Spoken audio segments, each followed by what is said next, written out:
တမ်မြာသီးတုတ်ကိုဘဝတင်နေကြတဲ့မြန်မာပြည်ကလူသားများအားလုံးမင်္ဂလာပါရှင်။ The Global Celebrity New Page ကနေပြန်လည်ကြိုဆိုလိုက်ပါရီ။မန်လေးမှာတမ်မြာသီးတုတ်ကိုလူချက်ဝယ်နေကြတဲ့မြန်မာပြည်ကလူသားတွေကိုတော့တကယ်သနာမိပါရီ။နမဲလေးကြီးလာတာနဲ့တမ်မြာသီးတုတ်ကိုဘဝလုပ်ပြီးနင်းညထမင်းလိုစားနေလိုက်ပုံများမြင်လို့တောင်မှမကောင်းပါဘူး။တမ်မြာသီးတွေခမရလဲဖတီးမလို့သာပြောတာသူတို့တိုးပြီးတော့ဝိန်နဲ့ရိုးပဲကြမှာတော့ရီတကယ်တမ်းကျတော့တမ်မြာသီးတုတ်ကနမဲကြီးသွားရုံပါပဲဘာမှထွေထူးပြီးတော့ထူးခြားမျိုးတော့မရှိပါဘူးတမ်မြာသီးကတမ်မြာသီးပါပဲဒါပေမဲ့ချို့လူတွေကတော့သူတို့ဘဝစားဖို့တမ်မြာစားစာတွေထဲမှာတမ်မြာသီးတုတ်ကအကောင်းဆုံးပဲဆိုပြီးတော့တောင်မှပြောနေကြပါရီ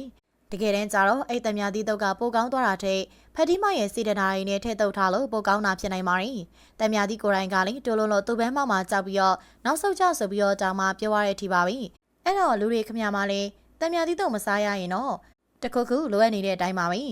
တန်စင်းလုံပေးဆိုတဲ့အတိုင်းပဲအများကြီးစားရင်တော့ဘေးဖြစ်ပြီးတော့စားထည့်ရင်တော့ဆေးဖြစ်နိုင်ပါရီ